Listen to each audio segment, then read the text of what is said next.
You're listening to the Awakening Woman Ready to Thrive.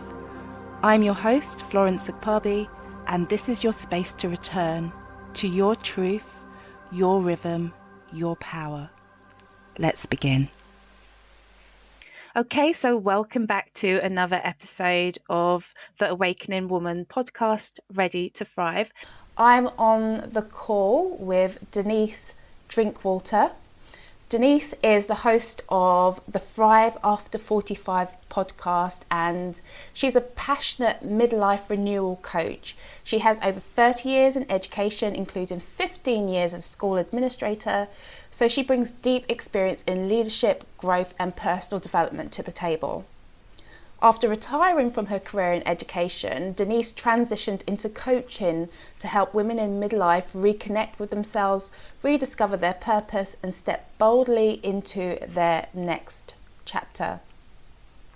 Welcome, Denise. I'm so excited that you're here today. Thank you so much for having me. It's an honor to be here. Oh, you're welcome. My pleasure. Okay, so I know that I've done my little blurb introducing you, but I would really love for you to, in your own words, just tell me a little bit more about you. Who is Denise and why are you here? Why are you doing what you're doing? Thank you. So, I am, as I shared in my intro, I was an educator and I absolutely loved education. It was what I was meant to do, who I was meant to be. In retirement, people started reaching out asking for help in a variety of things. Their mental health, their physicality. Women were experiencing changes in their body and they didn't understand or they wanted to continue to be the way they used to be. So I was doing network marketing at the time. And so I had some products and I would help them using the products, but I found very quickly that people were much deeper than just the physicality. It was something within them that they were struggling with in terms of maybe their body type, maybe the infamous, menopause and what happens in our bodies after menopause. All of those types of things started to creep into our conversations. And so what I found was, as I continue to support these incredible women, what I realized was as we had those conversations, I was able to deepen their understanding about who they were and no longer looking through the lens of identity that they have always done, whether they identified as the mom, as the um, teacher, as the person at the office, as the wife. But we were starting to realize that we were lost as to who we were as the person before we became all of the other identities in our lives. And so what started happening was we got to very deep reflective contemplation practices that allowed my clients to be able to see themselves for who they really were and not through the roles that they played in life. And it has absolutely blown up in terms of the opportunities that I have had over the years doing this work, not only supporting women virtually, but also providing a variety of virtual workshops, um, people reaching out asking for support for their staff, showing them how to live life very differently through the lens of giving back to ourselves. Hence the Thrive After 45 podcast that I recently launched as a podcast. I've had it as a YouTube channel for since 2022, and I've decided that it needed to reach more people as well because the conversations that I have in that show are very similar to what we're doing. Just having conversation, opening up new thoughts and ideas by connecting with people around the globe and learning how we can live a life of joy, happiness, with the ups and downs that happen, but to actually live life in fullness of who you are, giving back time for you, by you, because of you. And that's who I am. That's what I try to do myself. And so I'm not just, oh, this happened and I did it once. This is how I live my life. This is how I actually wake up every morning, do what I do every day, and always give back time to myself. Doesn't matter how much time, as long as I feel fulfilled, life is good. That's really interesting, and you've said so much there. I think some of the key, yeah, some of the key things that I think have touched me from what you've said is your surprise when you first started doing the work at how layered and how deep it went. So that's one of the things that touched me. The other thing was the extent of the problem. I don't necessarily want to call it a problem, but in a sense it is a problem.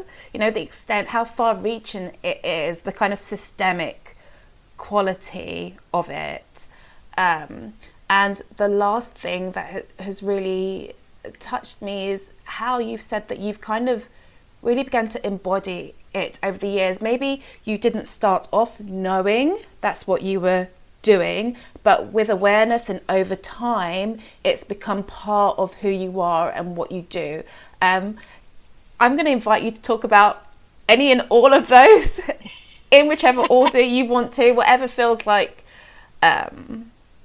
wants to come out. Yeah, sure. So for me, I'm going to tap into the latter in terms of what you shared, in terms of me embodying and not realizing. I look at it as a journey. And so I can tell you a story that happened. Now I can't remember. I think it was started just before I retired. And I started running. Well, if people knew me in high school, in post-secondary, I could barely walk around the block without losing my breath. Like seriously. And I was young, right? Like I was like in my teens and I'm like, I'm not going to join the cross country team. I will be the manager for the cross country team because my husband now is on that team and I was very attracted to him, so I wanted to be closer to him, but I wasn't going to run. No way. I was going to be the manager. I'd look after the water bottles and the t-shirts. I got you. That meant I could go on the trips with them and hang out with him, cheer him on. So I believe it was about probably 2016, 17, I decided I was going to try to run because I was working out at a gym and I loved that, but I was getting bored with it. So I thought, well, I want to do something I can just pick up and go and do whenever, wherever.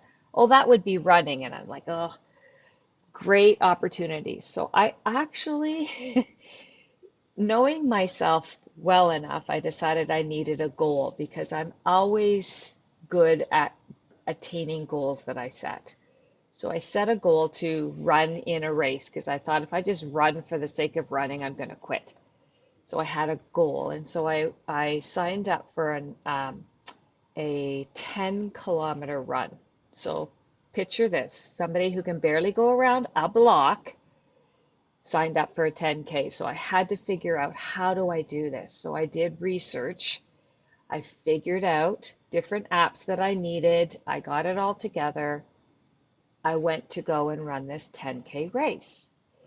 It was a couple-hour drive from our house, and it was an early morning start. So we were there, and I looked up, and there was my daughter, son-in-law, and their little boy, who was, at the time, he would have been just not quite one, I think.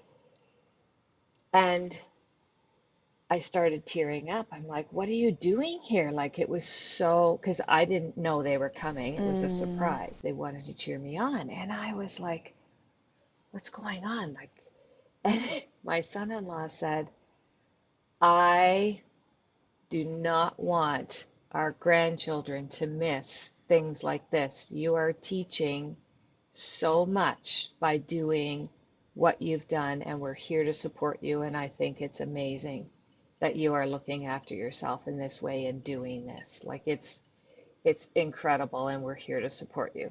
Well, I'm like tearing up. I'm like, I can't even find the start line because I was so bawling, right?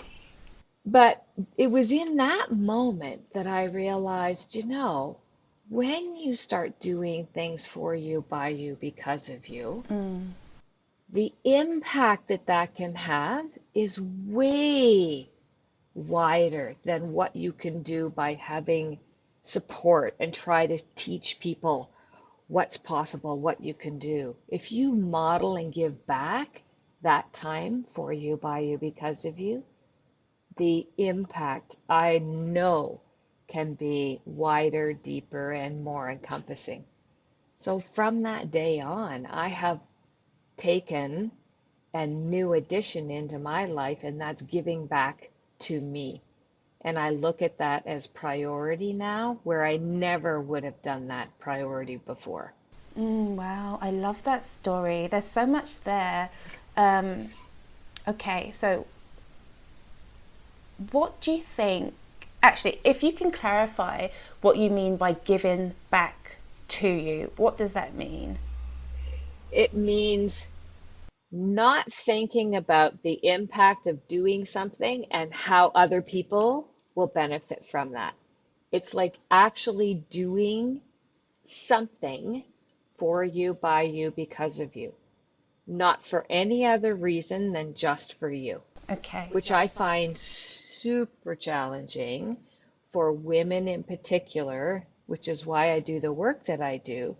Because what happens is the first flag that comes up when women say, I'm going to go do this for Mm, myself, well, I have to do this for everybody else. Or if I do this, what else is somebody going to miss out on because I'm focusing my time on me? I mm, can't do that. I've got to make sure everybody else is okay. And my theory is, through my experience, is if you don't do that for yourself, you will not be able to give in ways that you can't even begin to understand otherwise, okay. right? Yeah. Hmm. Yeah.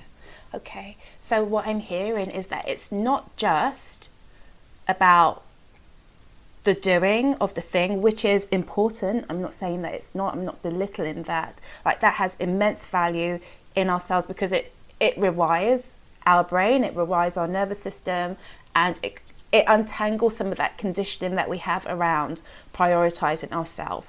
But the hidden benefit of that is what other people see and the permission it gives to them. I guess that's what you're saying by we don't know the extent or how far what we do goes. Absolutely. Mm. Absolutely. And that trickle down effect, like my son-in-law said, like you are showing so much when you give back to yourself.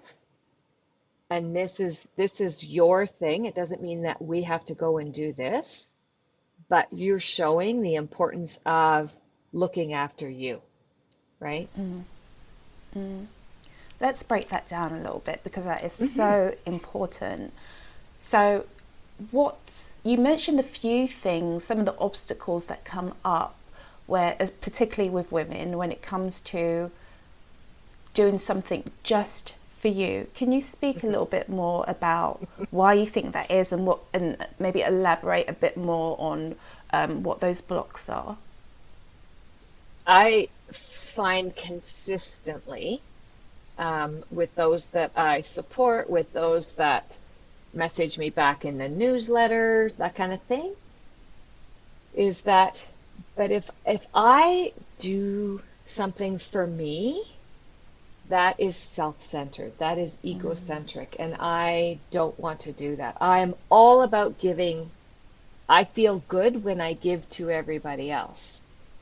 Now, what I'm saying is, okay, that's great, but eventually you won't have anything left to give because you've drained yourself emotionally, intellectually, physically, because all you're doing is giving. And so if you don't give back to yourself, and I talk about this giving back to yourself can be taking a minute, sitting with a cup of tea, this is an example, and just being with you and your thoughts and not thinking about everybody else. Just focusing in on you, doing some simple breathing, anything that will help you center yourself back into you and not in the roles that you play and not in the list of things to do. Because when we look even at our list of things to do, how many of those Yeah. things are a direct impact back for you? It's so true. It's so true. I remember hearing somebody or reading somebody say something like, women are the oxygen mask for everyone else. Yeah.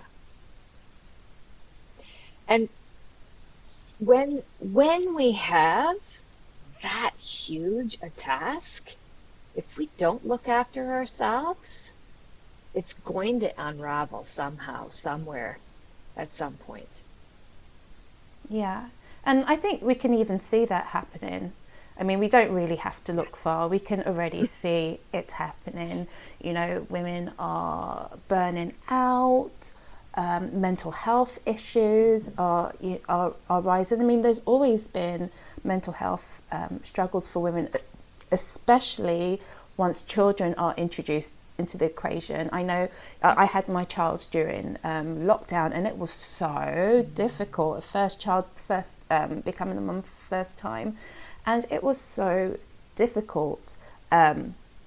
Thankfully, because of my background, I was able to know what support was out there for me and Right. navigate it, but it was still hard. Even then, it was still hard, and there was so much shame and so much guilt around it. So we can already see the impact of not choosing ourselves and not believing that it's okay to choose ourselves. And a lot of what I talk about is the conditioning and the socialization, particularly as women. We live in a world where the system doesn't support our flourishing, it doesn't support our advancement. So we find ways of surviving, and often that is so that we don't experience that cognitive dissonance of this is what I believe, but this is how I'm behaving. We change our thoughts to align with the actions that we're taking. So we have our Right. to-do list and it has everybody on it apart from us, and then we go, oh yeah, but I really do love giving, and yeah, I really do, Yeah. all of that kind of stuff. But actually, when you peel back down the layers, there's resentment, there's frustration, Yeah. there's anger, there's rage, and then eventually something breaks, as you say, and then there's Yeah. all this anger and rage. I mean, PMT, PMS, I know that we're speaking about menopause, but I'm sure you can remember the Oh, pre-menstrual yeah. cycle rage, and like it makes you more open to telling the truth. That's all that rage is. The hormones are kind of like a cocktail that makes you more able to tell the truth, but they've kind of pathologized it and called it Right. rage Right. and PMS or PMT, but actually no, it's truth. It's truth leaking out because we're tired, we're burnt out, our body has kind of reached its limit and we can't take any more. And wouldn't it be incredible if we could change that whole pattern in a way that allowed us to be able to give ourselves the opportunity for break, the opportunity for rest, the opportunity for self-nourishment, right? I like to use self-nourishment instead of self-care. I like self-care, but I find self-care is all the external stuff, where self-nourishment is internal. What do you need right here and now to be okay? and to tap into that and to understand who we are as a woman. What is best for you? How do you know? How can you give the best back to you because you're as deserving as everybody else that you are giving to? Yeah. It definitely taps into this self-love and self-worth aspect there.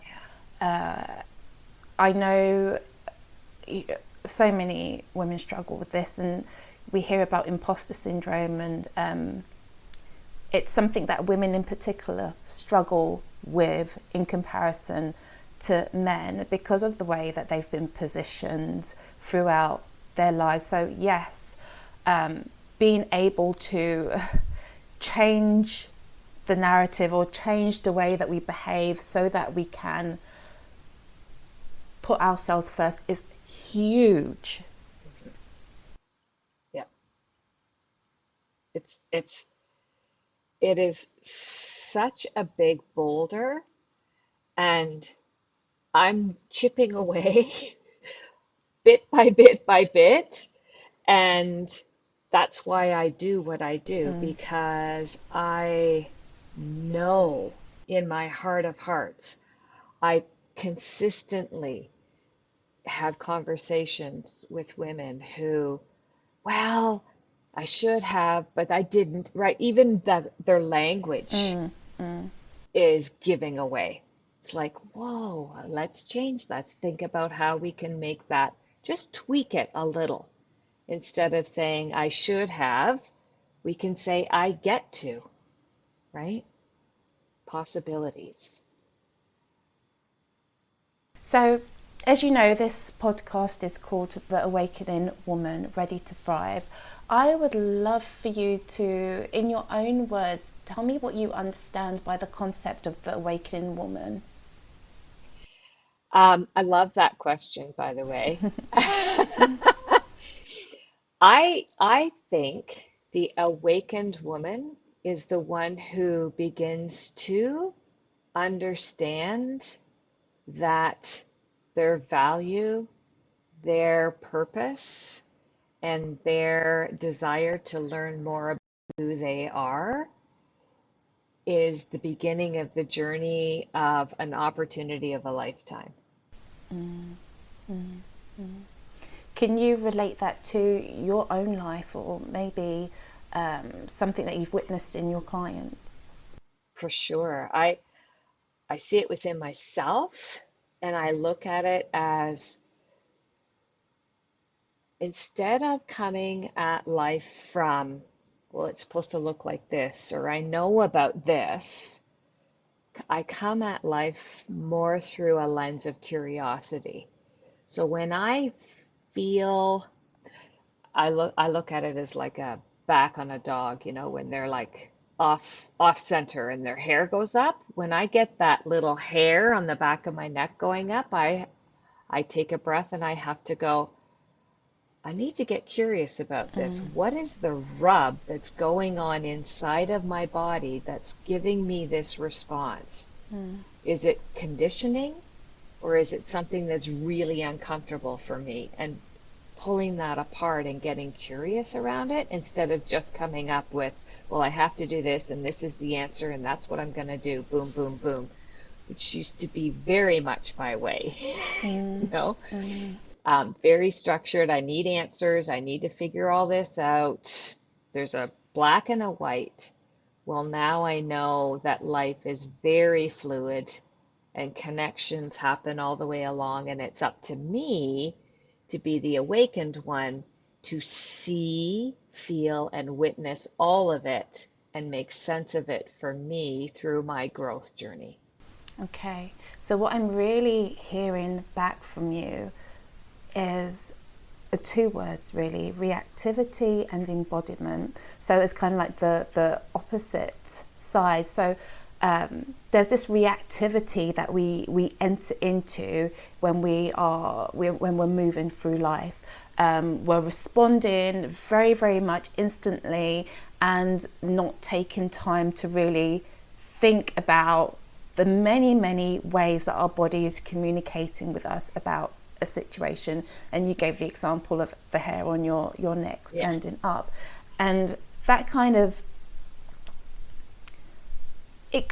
illustrates the need to slow down and really connect, because then it breaks that cycle of reacting and simply doing. Like you said, I should, that's a reactive thing. It's like, I'm not even going to think about it. I'm going to bypass my own kind of reflective process, and I'm just going to jump straight into it because that's what it says on the tin. I'm going to do it.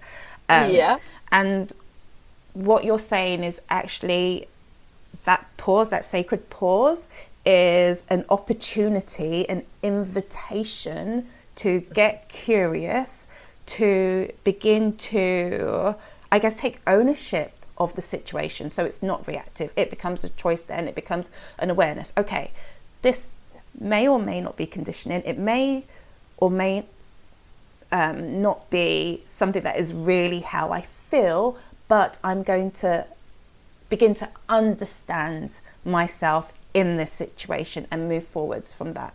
So that's what I'm getting from you.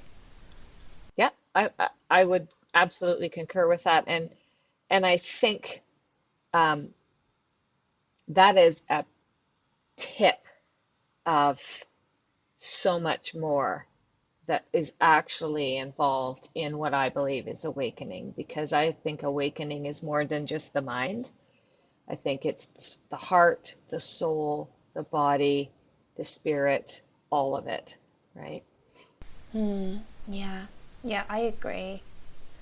So, and maybe we've already spoken about this, but just in case something new comes up, when we think about the awakening woman, what do you think stops this process from unfolding in a woman's life? Another very good question. My first thought is fear, the fear of the unknown, which I'm not sure I even totally believe in. If you have the lens of curiosity, the fear, I believe, gets so diminished it's no longer part of the vernacular. Like it's no longer part of the language. But I believe that fear, again, is fed to us so people become fearful of becoming awakened, because it might open up something that's deep-seated, and that's going to be too scary. Where I look at life going, you know what? We don't know when our last breath will be. So why are we holding back from possibilities because we're thinking in our mind, I don't know what it's going to be, so I might not, let's not go there. I don't believe in that. I believe in, if you're curious about it, let's explore it in a way that resonates with you, because it's not the same for everyone. And that's important for us to notice. There is a continuum of growth, but it's not the same for everyone. So there isn't a scripted do this, do this, do this, do this, in my opinion. It's like, what can we do to explore? So that's the work that I do. How do I help women explore what it is that they are wondering about? What do they want to learn? How do they want to live? I mirror back what I hear, and we open up new pathways just through our conversations. And then the fear no longer holds them hostage. Yeah, I hear you.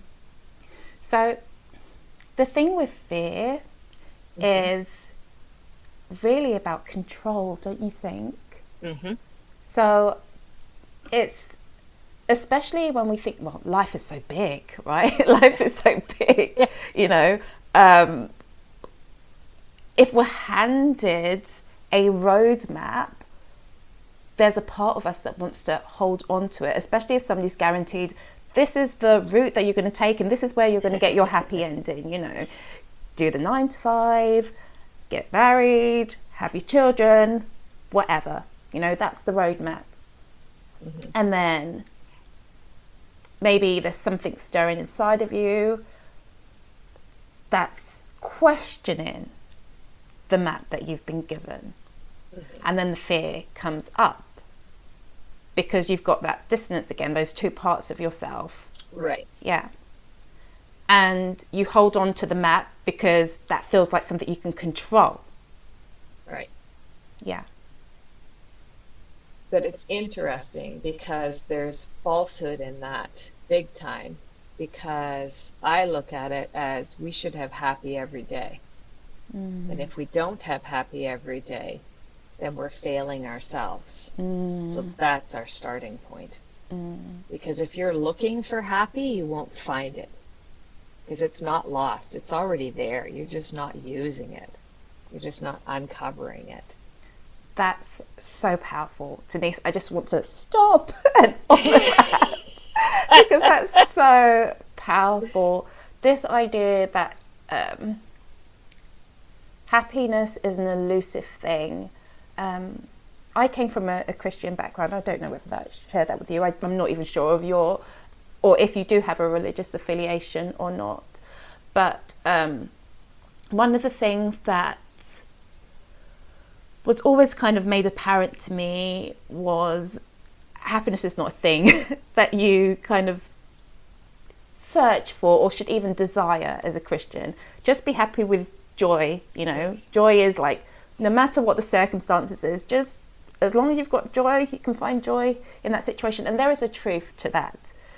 But it diminishes happiness because the happiness becomes something carnal, something physical, something that is fleeting and temporary, and it makes it profane, it makes it wrong to pursue.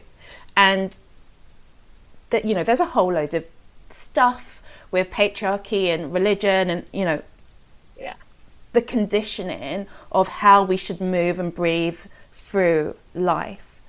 But what you're saying, can you just repeat that happiness thing again? I don't know whether you can remember what you just said. But I don't want to get it wrong. There is no right or wrong. Yeah.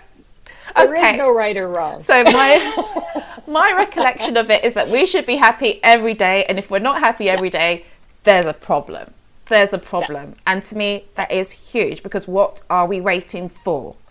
Are we waiting for permission to be happy? I mean, what is the purpose of life? I mean, are we really saying that we want to follow the map and get to the end, regardless of whether we're moving through it and we're happy? It's interesting. How do we define happiness, right? And if you're looking at happy, is it you're happy, or is it what you've been conditioned to be happy with? So to me, happy is a word that we use, but are we talking the same meaning? So for me, I have to, every single day, I get to decide how I'm going to greet my day, make my day go. When there are bumps in the road, I get to choose how I'm going to maneuver through the difficult parts so that I come out okay, and I do the learning in and amongst all of that. Right? So I have learning opportunities that happen every single day. I make decisions, I make choices, I speak, I think, I do, I be in a way that I feel good about who I am as Denise. Not as the mom, the wife, the sister, the grandmother, all the good stuff. If I do that and anchor myself in that, everything else will grow absolutely incredibly well because I'm well. So what I'm hearing you say is that there are different qualities or types of happiness. Yeah. So the happiness of, I guess, making do happiness, you know, the kind of, I'm in this situation, I'm happy just as long as XYZ. So it's happiness with criteria, I guess. And then there's the expansive feeling of, I am well, I'm good, I feel good about the way that I'm moving through life. This brings me, this adds something to me, this enlivens me in some way. And that's a different quality of happiness. It's not necessarily, oh, I'm happy because I got this or this happened to me. It's happiness from the inside out, based on choices that you're making about how you want to be, what you said, what you want to do in your day. Yeah, Totally. it reminds me of something I wrote about a little while ago. So I have a Substack, which is where this is going to be aired. And one of the things that I wrote about was this idea of every decision that we make. So it's the start of a day, and every decision that we make throughout the day will result in one or more timelines being activated. So I make it, something happens to me in the morning, and the way that I respond to it, I can end a day based on that response, or I can end a day based on another response.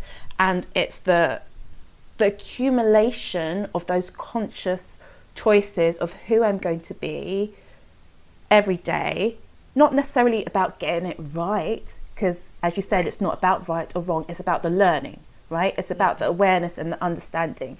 This is something that makes me feel good versus this is something that depletes me and diminishes me. And when we make those choices, we are in essence choosing which timeline we want to move in, and that is what creates our reality. As you're speaking, something that came forward for me was clarity. So in that, making the decisions and how you're going to have your timeline unfold, being super truthful and honest about the decisions that you're making.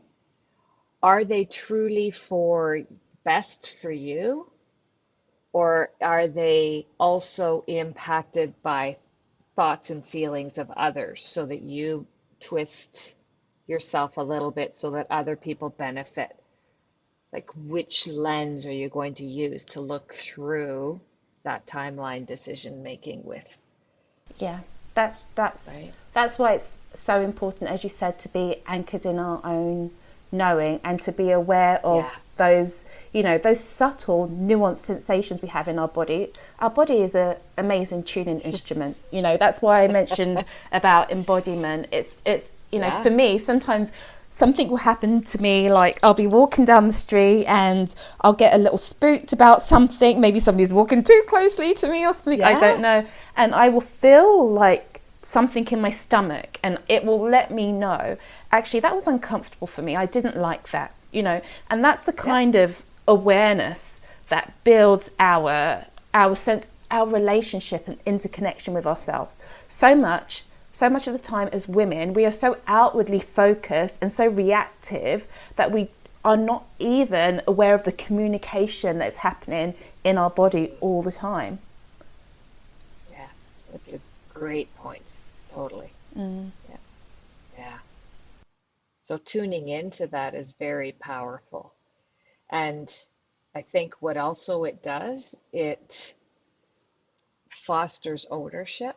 And I think that is an extremely valuable piece of this conversation, is ownership and responsibility for ourselves. Yeah. I think so much of the time we give that away, don't we? We believe that somebody else has our best interests at heart or is going to look after us. I hear it all the time, not necessarily spoken out in that way, but it's subtly there when we give our we give our power away to governments, or we give it to employers, and we believe that they're doing it with our best interest at heart, even with the best intentions. That's not always the case, and we have to know that even if they had the best intentions, there is still a part of us that needs to know, actually, that's not their job. We are our job. Like my daughter said to me today, she's going to be 5, I love and it. and she's at this stage where she reminds me of myself so much, but she's at this stage where I will make a sound, like I might sigh or something, and she'll say, Yeah. "Mum, are you okay?" And she said something like that today. I don't know. I was making her breakfast this morning, and she said something like that today. And I said, "Yes, honey, I'm okay. Why'd you ask?" And she didn't really say like anything concrete, but I turned to her and said, "Look, you don't have to worry about mummy. Let mummy worry about mummy. You worry about you. My responsibility is to worry about myself and worry about you, but worrying about me is not your responsibility." And I think it really starts at a young age. Yeah. We give away our sovereignty to other people. We make, parents make us caregivers before our time, and we just take that mothering, nurturing, self-sacrificial conditioning. We get that from such a young age. Absolutely. Yeah. Yeah. It's interesting because what I think is really empowering is the words that we get to use with our children and grandchildren, and how we can do what you just did. Don't worry. My job is to worry about me. Like they're going to hear that and they'll be able to take that into the playground, into the activities they're engaged in with other children. And sometimes we don't understand the power that we have in our words. But as we get older, we even start to realize, ooh, our words are so powerful. So the earlier I discussed should or get to, a simple word shift can change your energy in your body instantly, positive and negative. So, isn't it powerful when you can share that kind of a conversation with your daughter in a way that she can move that forward for herself and play with it when she's interacting with other people when the opportunity arises, because she will. Yeah, yeah. Yeah. Thank you. So I know that we're coming close to 45 minutes, so I wanted to find out if there's anything else that you want to say to end with, or like a last message that you really said to yourself, actually, I must share this before I go, or anything like that. Yeah. So for me, I think the biggest thing that I want people, the listeners, to chew and nibble on is the importance of you and giving time, unconvoluted time, no guilt time, giving time back for you, by you, because of you. It's not given by other people. It's not a permission piece. It is there for the taking. And even like I said earlier, if it's even a minute of time where you're just breathing and focusing on your breathing, it's a great starting point. So know that your time for you, by you, because of you is invaluable. And don't ever lose sight of that. And don't feel guilty, wrong, or shamed for taking out time for yourself. We need to do that more and more all the time. Yeah, that's a really powerful reminder to end on. Denise, thank you for your time today. It's been such a pleasure to talk to you. I would love if you could tell us a bit about where to find you and how to connect with you. And if there's anything, if you have like a freebie or gift that you'd like to share with listeners, then, now's the time to let us know. For sure, for sure. If you just look for me, Denise Drinkwalter, I know it's an interesting last name, but if you spell it that way, you'll find me on all social media. Like you'll find me on Instagram, TikTok, Facebook, LinkedIn. Thrive After 45 podcast. There's an Instagram feed for that as well. You can go to my website at denisedrinkwalter.com and find all everything I do is there. And I do have a freebie. You can find that on Instagram. It's a powerful tool. It's a contemplative piece where you investigate and ask yourself some deep questions that uncover more about who you are in ways that you've never been asked before. I can guarantee that. So that's a freebie. You're more than welcome to grab it off my website or Instagram. Actually, I think it's on all the platforms. Okay. Yeah. I'll probably take a link for you and put it Oh, in sure. the show notes as well. Yeah. Perfect. Yeah. But yes, thank you so much, Denise, and for your time today. It's been an honor to be here. Thank you for the conversation and thank you for your work. You've been listening to The Awakening Woman Ready to Thrive. If you've enjoyed this episode, I'd love for you to take part in our special launch giveaway. You could win a spot in either the Awakening Path or Creatrix Rising, and everyone who enters will receive a beautiful thank you bundle featuring resources and gifts from incredible women across my community. Entering is simple, and all the details are in the show notes. And if you'd like to contribute a resource to the thank you bundle or support the podcast in another way, just reach out. I'd love to hear from you. Most of all, thank you for being here, and I will see you in the next episode.